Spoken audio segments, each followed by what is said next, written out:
views as I crossed into Italy. It was pretty nice. I went down the mountains and made a stop in Torino where they had the 2006 Winter Olympics. There wasn't much snow though. In fact, it was sunny and about 60 degrees, so it was kind of hard to picture it as a Winter Olympic venue. So this is one of the cities that had more than one train station, so when I got there, I had to carry my luggage 2 miles across town between train stations. So that was quite a bit of work. But I got to see a lot of the town that way. And this is also where the Shroud of Turin is, which they say is the cloth that Jesus was wrapped in after he was crucified.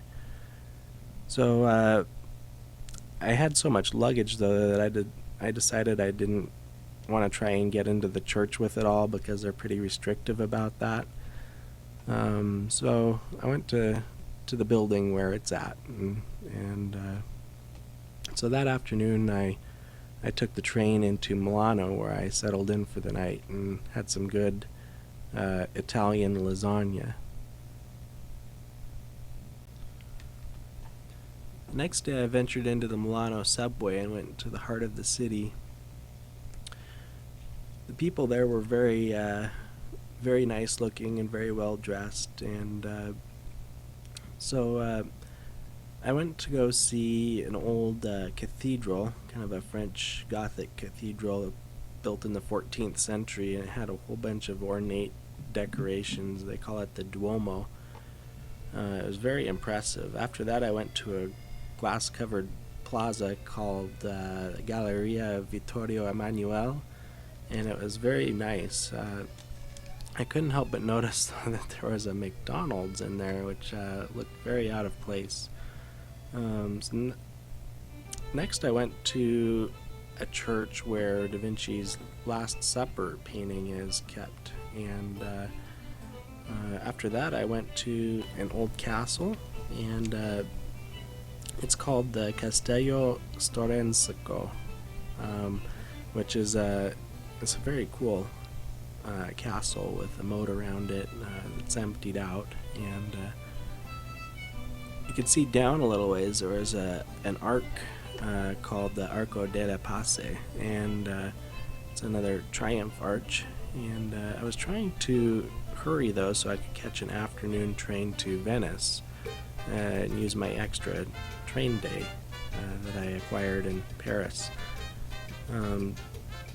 So I figured I could try and go over to Venice and back that afternoon, and it's kind of an unplanned stop. So I made it over there, and it was raining sideways and really cold. I ended up taking the wrong ferry out around the island rather than through it, and so after I figured out where I was going and what was going on, I took the next boat back to where I started, and got on the right ferry ride. So Venice is a pretty amazing city where everybody gets around by boat and foot. In the cold and the rain, there was only one other crazy person out on that deck taking pictures, and she was a 70-year-old lady from Atlanta who was just as excited to be there as I was, bad weather and all. She told me she's been to like 85 different countries, and she's gonna try and see 100 of them before she's done. She had so much energy. I bet she has some good stories to tell. I hope I'm doing that well when I'm her age. Venice was truly a place to remember. Hopefully it hasn't sunk before I get a chance to go back. And so I went back to Milan that evening, and so I could catch an early train to Pisa and Rome the next day.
So bright and early the next day, I went to the train station and caught a train to Pisa and to Rome.